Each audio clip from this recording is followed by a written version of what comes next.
और अभी तो कितना सुंदर है सावन का महीना, और वो महीना जो भगवान शंकर को सबसे ज्यादा प्रिय है, बहुत प्रिय। कारण मां सती, मां उमा, मां कात्यायनी, मां कुष्मांडा, मां स्कंदा, मां महागौरी, जितनी जितनी माता पूर्व में हुई हैं, जो शिव जी के साथ में ब्याही हैं, शिव को जिन्होंने अपना बना लिया था, उन सभी माताओं ने सावन के महीने में शंकर भगवान को प्राप्त किया था। और शिव जी ने सावन के महीने में ही उनको अपना बना लिया था। और ये बात भगवान शिव ने स्वयं कही। स्वयं भगवान शंकर स्वयं नंदी से ये बात कहते हैं, नंदी मुझे श्रावण अति प्रिय है। नंदी ने पूछा क्यों, तो कहा इस श्रावण के महीने में मेरी अर्धांगिनियां मुझे भजती थी, उनको मैंने स्वीकार किया था। और यही सावन के महीने में चराचर जीव, आप देखिएगा गर्मी के समय में छोटे छोटे जो जीव जंतु सब, जितनी गर्मी पड़ती है सब मर जाते हैं। बोलो मरते कि नहीं मरते? अभी बारिश चालू हो गई, बारिश चालू हो गई तो तुम्हारे घर में ऐसे बारीक बारीक नए नए डिजाइन के कीड़े मिलेंगे, और तुम सब टेंशन में रहती हो उस कीड़े के चक्कर में। वो घुस गया, वो वहां से आ गया, ये छोटा सा, इतनी डिजाइन का, उनकी पीठ का कलर अलग देख लो, उनके पंख का कलर अलग देख लो, उनकी इल्लियों को, छोटी छोटी इल्लियों को अलग से देख लो, केचुआ देख लो, केचुआ की भी वैरायटी अलग है, कोई सफेद केचुआ, कोई काला केचुआ, कोई गुलाबी केचुआ, कोई कत्था, कितनी डिजाइन। 83,99,999 योनिया, और उसमें आखिरी योनि ये 84,00,000वीं मनुष्य की योनि। अब इतनी योनियां, और तुम्हारे घर में भी आसपास तुम देखना कितने सारी योनियों को देख लोगे, चीटा को, और चीटे की भी एक डिजाइन आ जाती है। सावन में आते आते चीटे में भी पर आ जाते हैं। अब तुमने देखा कि नहीं देखा वो हमको नहीं मालूम है भैया, देखा है तुम लोगों ने? और जितने आस्था चैनल पर सुन रहा है, सावन में चीटे में भी पर आ जाते। शिव के मंदिर में पहले हमको जाना पड़ेगा। आपको हमने व्यासपीठ से कहा कि कृष्णेश्वर बाबा के मंदिर का, वहाँ की छोटी छोटी चीज़ों का जनमानस में हम प्रचार करें, तो हम खुद मंदिर में पहुँचे और छोटे छोटे वीडियो आप देखते होंगे आस्था चैनल पर शुरू में दिखाए जा रहे हैं, या हमारे इंस्टाग्राम पर, या हमारे चैनल पर, फेसबुक, यूट्यूब पर उसको डाला जा रहा है, जिससे जनमानस में ये पहुँचे। अब हम आपसे कहकर चले जाएं कि कृष्णेश्वर मंदिर में जाया करो, तो वहाँ की एक एक चीज़ का स्मरण कर कर जनमानस को बताया करो, जिससे ये 12वां जो ज्योतिर्लिंग है केवल एलोरा तक ना रह जाए, ये 12वां ज्योतिर्लिंग लोगों के दिल में आकर बैठ जाए, तो समझो कि अपने कथा का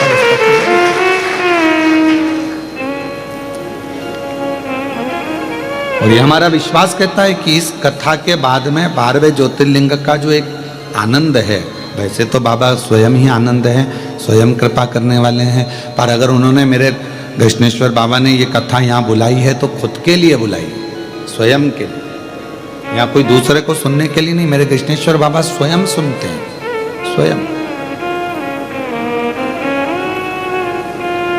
स्वयं श्रवण करते हैं। और ये ना सोचें कि हम केवल ये ऑनलाइन कथा कर कर चले जाएंगे। जिस दिन मेरे बाबा ने फिर डमरू बजाया, अब की बार तो तुम कम हो, अगली बार 10 से 20 लाख पब्लिक के बीच में भी कथा बात कर दो। ऐसा नहीं है कि नहीं आएंगे, ऑनलाइन बाज दी है तो बहुत हो गया, ना ना ना। जिस दिन मेरे कृष्णेश्वर बाबा ने कृपा कर दी, उस दिन फिर वही 10 लाख 20 लाख पब्लिक के साथ में, फिर वही पंडालों की भीड़ में, फिर वही आनंद के साथ कथा का रस्ता। तो जितनी बात हम कहें उतनी हम पर भी अमल।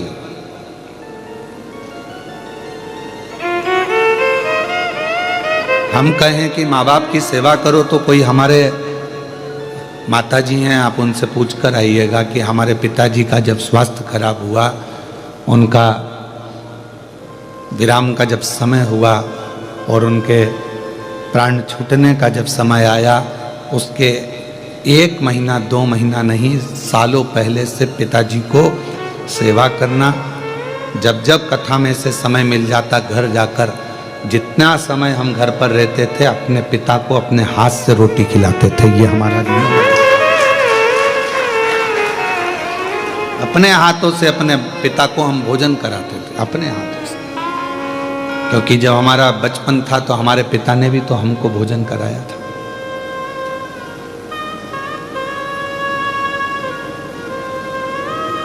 एक मीडिया वाले ने पूछा कि आपने कभी भगवान को आनंद पाया है? हमने कहा कि दुनिया में शायद मैं बहुत किस्मत वाला हूँ, दुनिया में शायद मेरे बराबर कोई किस्मत वाला नहीं होगा कि मैंने भगवान के कंधे पर बैठकर भगवान का दर्शन किया।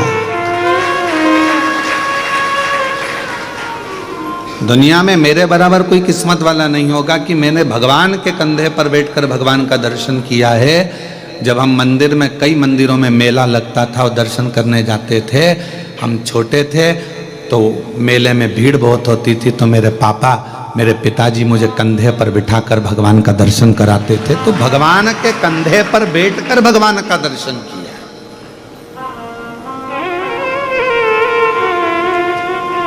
पिता भगवान है, उसके कंधे पर बैठकर हमने भगवान का दर्शन किया। अनंत चतुर्दशी की झांकियां निकलती थी, छोटे थे नहीं देख पाते थे तो पिता के कंधे पर बैठकर दर्शन करते थे। स्वयं फॉलो करो।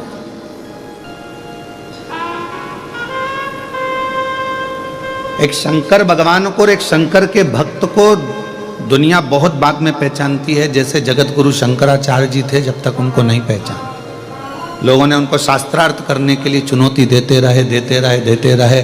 जहां जाते थे वहां उनको चुनौतियां सामने आ जाती थी। सामने हमसे शास्त्रार्थ करो, ये जवाब दो, वो जवाब दो। शंकर, जगत गुरु शंकराचार्य जी स्वयं शिव का एक अंश है।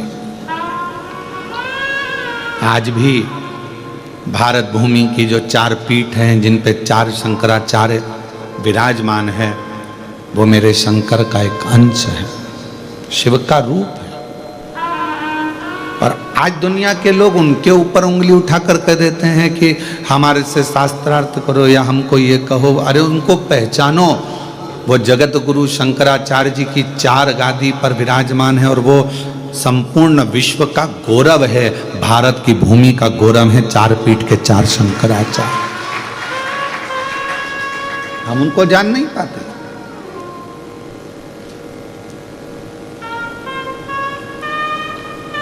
लड़ने के लिए पूरी दुनिया पड़ी हुई है, पर लड़ाई धर्म की नहीं होना चाहिए। मंदिर में पूजन कर रहे हो, वहाँ झगड़ा ना करें। कथा श्रवण कर रहे हो, वहाँ झगड़ा ना करें। सनातन धर्म को एकजुट करने की बात करें, पर आपस में झगड़ा ना करें, विवाद ना करें। बहुत सारी जगह पड़ी है लड़ाई करने के लिए। आओ मैदान में, तलवार उठाओ और हो जाओ चालू, डंडे उठाओ और हो जाओ चालू। पर सनातन पर उंगली उठे, ये ठीक नहीं है। एक सनातनी दूसरे सनातनी को अपशब्द कह रहा है, दूसरा सनातनी तीसरे को अपशब्द कह रहा है, ये ठीक का?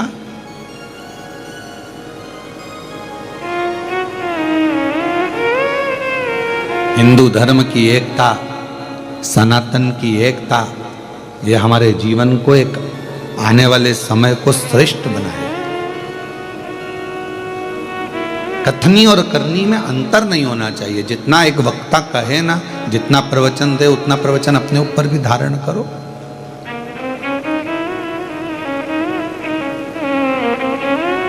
स्वयं पर हम एक दिन अगर व्यासपीठ से बोल दिया कि हमें कृष्णेश्वर बाबा का वर्णन करना है मंदिर में जाकर, हम उसी समय शाम को पहुंच गए वर्णन करने के। हम कहकर चले जाएं, ये ठीक नहीं।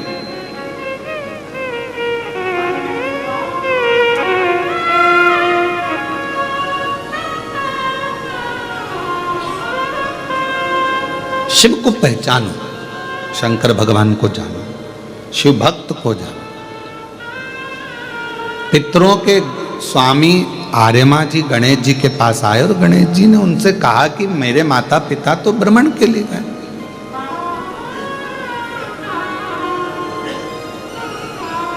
और केवल माता पिता भ्रमण नहीं करते हैं।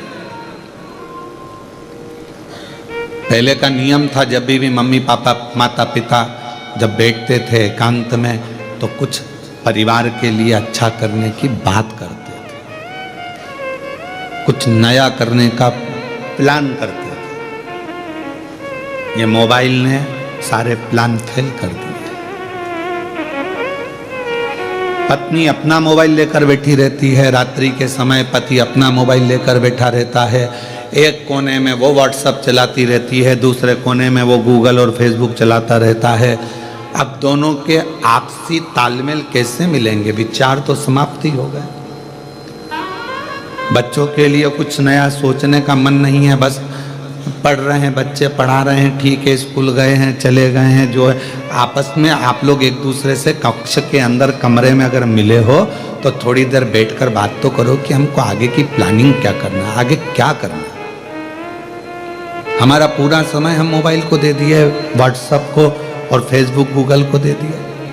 कितने भी आपके फ्रेंड बना लो इंस्टाग्राम पर, कितने भी आपके फ्रेंड बना लो व्हाट्सएप पर, कितने भी आपके फ्रेंड बना लो फेसबुक पर, कितने भी आपके फ्रेंड बना लो गूगल पर, कितने भी आपके फ्रेंड बना लो आप पूरे मोबाइल पर याद रखना, जब बीमार पड़ोगे, हॉस्पिटल में पड़े रहोगे, पूरे मोबाइल का एक भी दोस्त तुम्हारे पास खड़ा हो तो बता देना, खड़ी वो पत्नी ही रहेगी।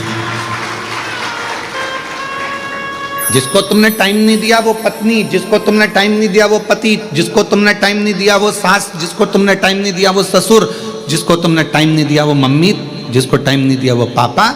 आखिरी में खड़े केवल परिवार का ही व्यक्ति रहेगा। बाकी के जितने मोबाइल पे जुड़े वो बाद में लिखने को तैयार मिलेंगे, ओम शांति।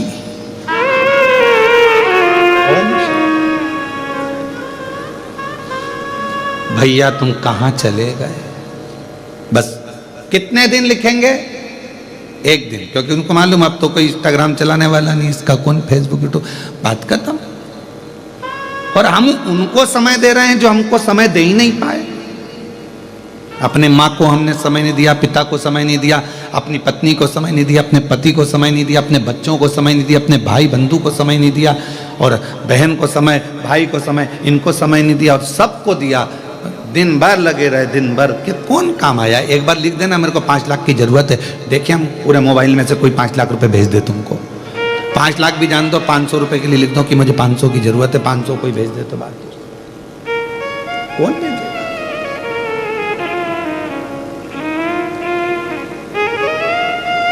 आप जिसको समय दोगे वो तुम्हें समय देगा। यहां कथा में बैठकर आप फालतू का समय बर्बाद नहीं कर रहे, आप शिव को समय दे रहे हो, शंकर जी को समय दे रहे हो, तो मेरा शंकर भगवान भी तुम्हारी दुख की घड़ी में समय जरूर दे। और क्या चाहिए? एक बच्चा अगर पड़ा हुआ है हॉस्पिटल में, अगर एक माँ पड़ी है, एक पिता हॉस्पिटल में पड़ा है, अंतिम सांसें चल रही है, तो क्या चाहिए उस समय पर? आप क्या बोलोगे डॉक्टर साहब को? डॉक्टर साहब थोड़ा सा देख लो ना, इनका अच्छा समय कर दो ना डॉक्टर साहब, थोड़ा सा समय और मिल जाए ना डॉक्टर साहब, इसको और थोड़ा समय। हम क्या मांग रहे हैं? समय। जब व्यक्ति हॉस्पिटल में पड़ा रहता है, हम भगवान से पैसा नहीं मांगते हैं, अटैची नहीं मांगते, माल नहीं मांगते, प्रॉपर्टी नहीं मांगते, हम उस समय मांगते हैं समय। भगवान इसको, छोटे बच्चे हैं इसके प्रभु, 2-4 साल और निकल जाए, समय दे दो। भगवान भी कहेगा तूने अगर शिव पुराण में समय दिया है तो वो सारा समय मैं तुझे भी दूंगा, तू क्यों चिंता कर? तूने अगर मेरे मंदिर में समय दिया है, तूने मुझे समय दिया है, तो मैं तुझे दूंगा।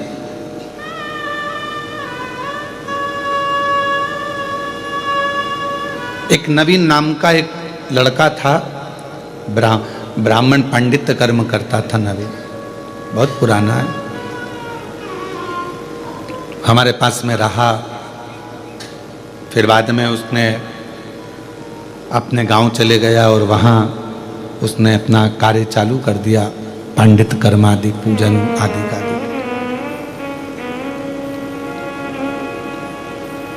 और ऐसा ही एक पुत्र और हमारे साथ में रहा, जबलपुर के सचिन। तो वो बालक बोला कि गुरुजी मुझे एक बीमारी हो गई है और बहुत दुखी हूं मैं, बहुत दुखी। हमने कहा क्यों टेंशन लेता है, क्या हुआ? डॉक्टर ने कह दिया कि मैं केवल 2-3 महीने का हूं। मैंने कहा डॉक्टर बोला है ना, शिव तो नहीं बोला ना। तो हमारे साथ में इतने साल रहा, तूने सेवा करी, बिना विचारे बिना सोचे, तो क्यों चिंता करता?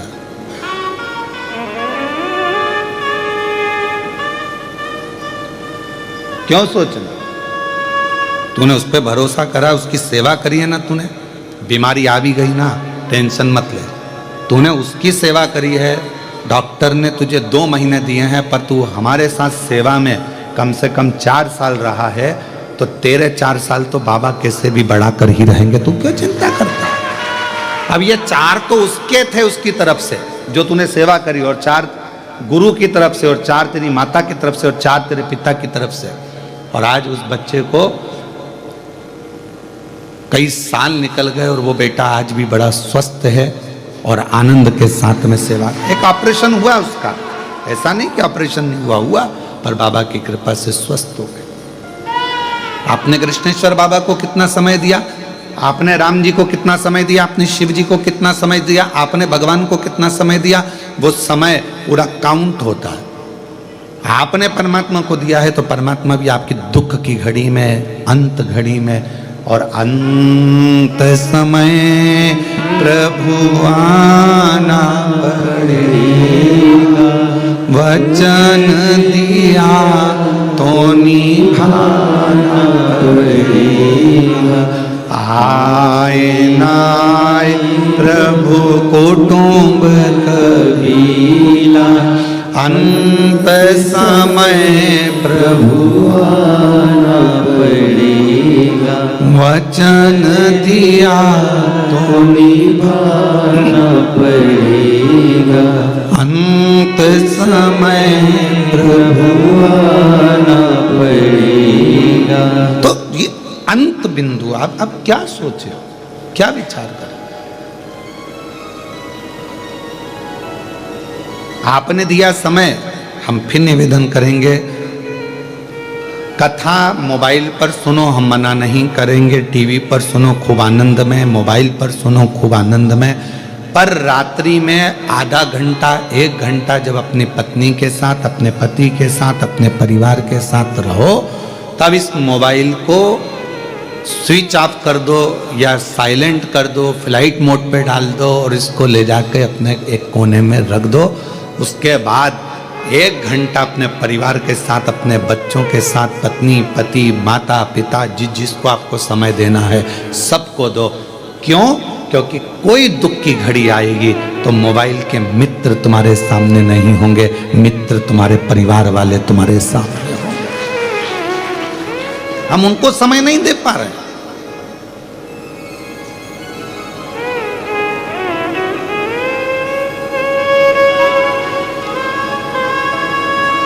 पहले घर के अंदर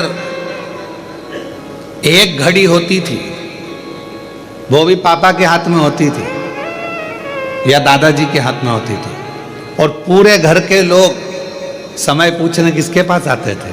दादाजी के पास। क्यों काका जी कितनी बजी है? भाऊ साहब कितनी बजी है? अभी भाई इतनी बज रही। भाऊ साहब देखना कितनी बज रही है। बहुएं आती थी, अपने बच्चों को भेजती, जा दादाजी से पूछ कर टाइम कितना हो गया। बहुत दादाजी क्या टाइम? भाऊ साहब ने बता दिया इतना टाइम हुआ है, दादाजी ने बता दिया। पहले एक घड़ी होती थी और समय सबके पास होता था। आज के समय में घड़ी सबके पास है पर समय किसी के पास नहीं। घड़ी सबके हाथ में है पर समय किसी के पास नहीं है। सब व्यस्त हैं। और पूछा जाए कि किस चीज में व्यस्त हो, तुम कहते हो मेरे पास टाइम नहीं, टाइम नहीं, टाइम नहीं। तो एक कॉपी पे हमें लिख के बताओ तुमने सुबह से लेकर शाम तक क्या करा। सुबह उठी थी, चाय बनाई थी, पी थी, फिर नहाई, नहा के फिर बच्चों का टिफिन बनाया, स्कूल भेजी, बच्चे स्कूल चले गए, फिर मैंने ये काम किया, फिर मैंने वो काम किया, फिर मैंने ये काम किया, फिर आखिरी में रात्रि तक का पूरा हिसाब कॉपी में लिख के दिया। अब इसमें पूछा कि तूने दूसरे के लिए क्या किया, तो क्या कुछ नहीं, अपने में ही लगी रही दिन भर 24 घंटे, तो फिर फल क्या मिला? समय नहीं है हमारे पास। घड़ी सबके पास है, पहले एक घड़ी होती थी, सबके पास समय होता था। आज के जमाने में सबके पास घड़ी है पर समय किसी के पास नहीं। कोई फ्री नहीं, कोई फ्री। आप समय नहीं दे रहे हो भगवान को, तो फिर भगवान कैसे ना आवे? हमारा नियम आप पूछिए, हितेश जी आपको बता देंगे कि हम नारखेड़े जी भी इतने साल से जुड़े हैं। कोई नारखेड़े जी आज से नहीं जुड़े हैं। नारखेड़े जी को जुड़े हुए लगभग 20 साल के ऊपर होगा, 22 साल के करीब। जब तो हितेश भी इतने नहीं जुड़े थे, कोई नहीं जुड़ा था, केवल नारखेड़े जी और उनकी धर्म पत्नी सीओर आती थी 20-22 साल पहले। और आज गर्व से कहूँगा, नारखेड़े जी, कुबेरेश्वर धाम की पहली बाउंड्री आपके द्वारा बनाई गई थी।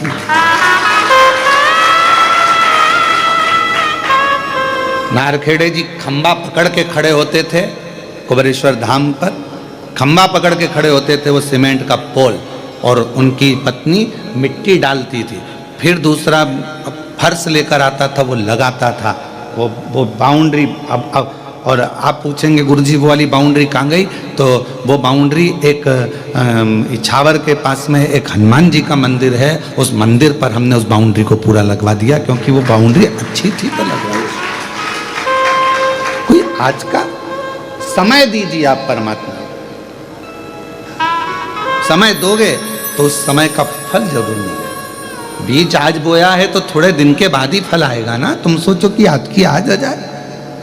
हम तो कथा कर कर आज चले जाएंगे, हमने तो बीज बो दिया। और भगवान से प्रार्थना है, जो जो आया है इन सब की मनोकामना पूर्ण करना, इनके भी गोदी में कोई फल आए। ये जो कामना कर कर बैठे हैं, इनको वो फल प्राप्त हो, तो हम जान, हम तो बीज बोकर चले जाएंगे। आज भक्ति का बीज आपके अंदर बो दिया, शिव तत्व का बीज बो दिया, और बाबा सबकी झोली भर दे, बस इससे बढ़कर सुख क्या चाहिए? क्या चाहिए? और नारखेड़े जी, बड़ा अच्छा लगा पाटिल जी, तुम दोनों का प्रेम स्नेह आपस में ऐसा लगता है कि ब्याई कम भाई ज्यादा दिखते हो। ये स्नेह है आप लोगों का, ये प्रेम है आप लोगों का, और यही प्रेम जीवन में होना चाहिए, यही स्नेह होना चाहिए। कुछ नहीं जाएगा, कब कौन किसके परिंदे उड़ जाएंगे, किसके पंख टूट कर गिर जाएंगे, कौन उड़ जाएगा, कोई का भरोसा नहीं है। संसार में जितने दिन आए हो उतने दिन इतने प्रेम से जिंदगी जी लो कि जाने के बाद भी लोग याद रखें कि कौन था, कौन। घड़ी बहुत हो गई, समय कम हो गया, निवेदन है समय दो परमात्मा को। हम ना इनसे पूछो, हम ये लोग घर पे भी आते हैं तो हम इनको इतना समय नहीं देते, हम हमारे शिव को समय देते, भगवान शंकर की भक्ति करें। हमें ना मंत्र आते हैं, हमें ना तंत्र आता है, हमें ना साधना आती है, ना हम तपस्या कर पाते हैं, ना हम बहुत बैठकर नेत्र बंद कर, हमसे कोई कह दे तुम बहुत देर तक नेत्र बंद करके बैठे रहो, तो हमारे को बेचैनी होती है अंदर से। क्यों? क्योंकि हमने दिन रात उसको देखा है, उसको देखे बिना एक मिनट नहीं रह सकते, तो फिर हम नेत्र बंद करके कैसे रह जाए? हम तो उसके बिना एक मिनट नहीं रहते। हम कुबेरेश्वर धाम पर भी रहते हैं तो हमारी खिड़की थोड़ी सी खुली रहती है, उसमें से हम बस बाबा को देखते रहते हैं, दिन रात उसका स्मरण करते रहते हैं, उसको निहारते रहते हैं। ये जीवन मिला क्या? उसको देख।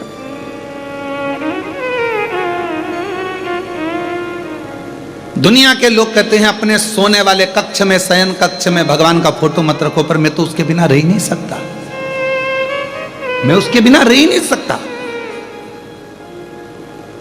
लोग कहते हैं कि भगवान का फोटो शयन कक्ष में मत रखो, पर मैं उसके बिना नहीं रह सकता, मुझे बेचैनी होती अगर वो नहीं दिखता तो। इसलिए मेरे पीछे भी वो है, और मैं सोता हूं तो मेरे आगे भी वो है, और राइट और लेफ्ट में भी वो है।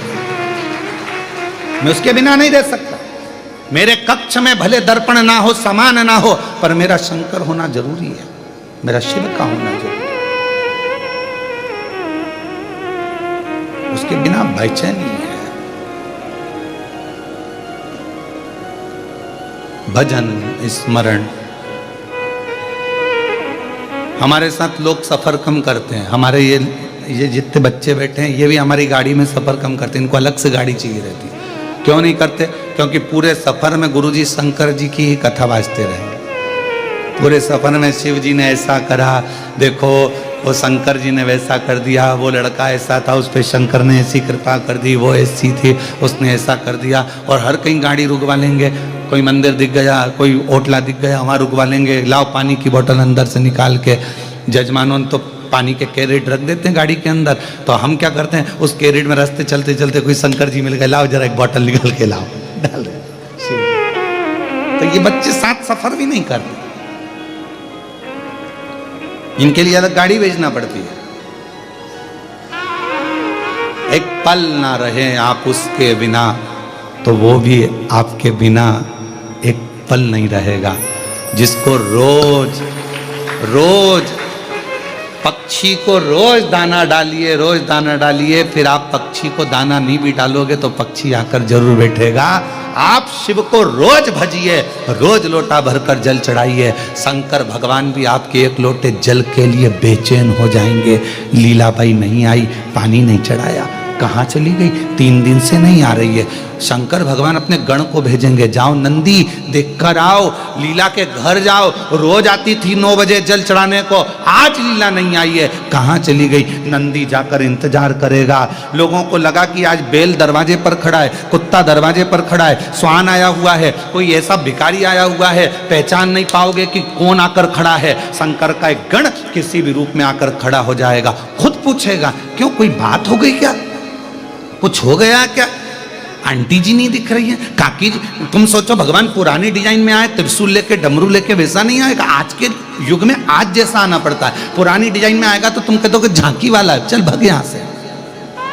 आज के हिसाब से क्यों आंटी नहीं दिख रही, क्या हो गया? तब फिर कोई कहेगा आंटी जी अभी 3 दिन 4 दिन से बाहर गई हैं, उनके रिश्तेदार के यहाँ कोई गमी हो गई, वहां चली गई। कोई फंक्शन आ गया, वहां चली गई। अच्छा, अब इतने में नंदी जाकर शिव जी से कहेगा तुम टेंशन मत लो, वो अपने रिश्तेदार के यहाँ गई है, 4 दिन बाद आएगी, पानी चढ़ाएगी। फिर बेचैनी, अभी भी नहीं आई, अभी भी नहीं।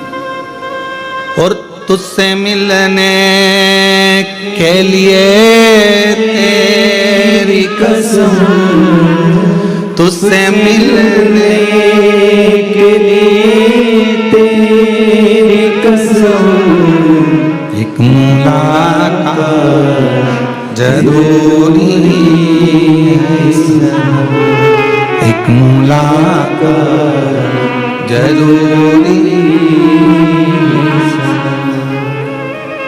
से मिलना, बातें करना बहुत अच्छा लगता है। उससे मिलो। हम तो ये बातें नहीं कहते क्योंकि लोग हमको पागल नहीं समझने लगे। पागल में और भक्त में कोई अंतर नहीं होता, कोई अंतर नहीं,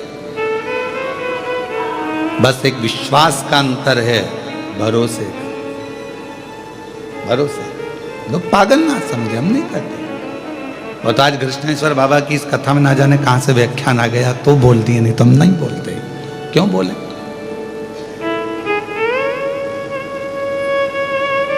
आता है उसका नंदी पूछ कर जाता है क्यों नहीं आई, क्यों नहीं आई। बेचैनी बढ़ती है। दाना डाला है तुमने रोज, पक्षी तो आएगा छत पर, जरूर डाल के देखना, प्रैक्टिकल करना। सीवर वाला महाराज झूठ तो नहीं बोल रहा। रोज एक गाय को रोटी दो टाइम पे तो वो रोज टाइम पे आएगी। शिव जी को रोज टाइम पे जल चढ़ाओ, रोज जाकर जल चढ़ाओ तो शंकर को बेचैनी लगेगी, क्यों नहीं आए। मालूम पड़ा उसके यहाँ थोड़ी सी तकलीफ आ गई, शंकर जी ने डमरू बजाकर नंदी को बुलाकर जा दुख काट उसके, अब देखिए अब भी जा, कल से मेरे मंदिर आना चाहिए, जा अभी की अभी।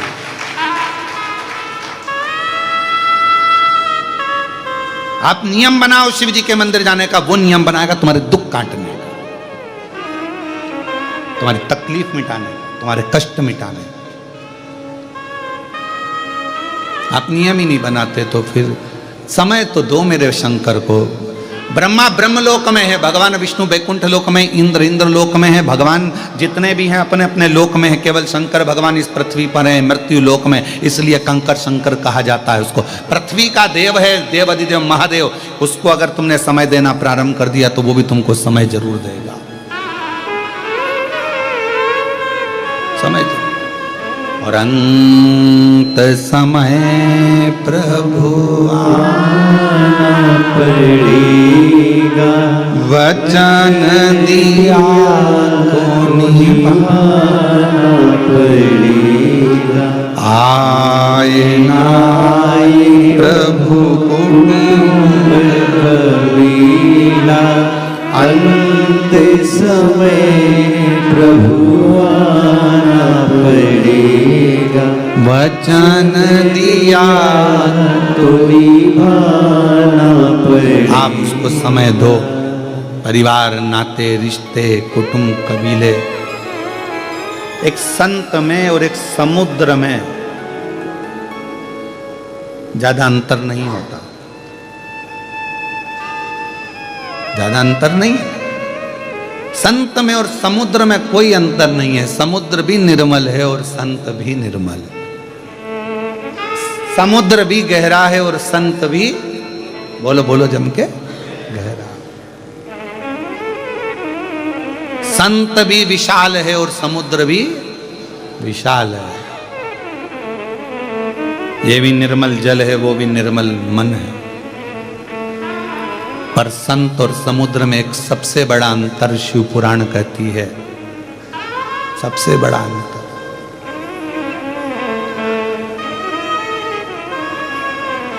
जब तूफान आता है तो समुद्र मर्यादा तोड़ देता है, पर संत अगर असली है तो दुनिया कितनी भी गाली दे दे पर वो अपनी मर्यादा नहीं तोड़ता। वो अपनी मर्यादा नहीं तोड़ेगा। समुद्र, तूफान आया, किसी ने कुछ कहा, आप शब्द कहे, कोई हवा चल गई तो समुद्र ने मर्यादा तोड़ दी और बिल्डिंग तोड़ी, खंबे तोड़े, पेड़ तोड़े, समुद्र मर्यादा तोड़ देता है।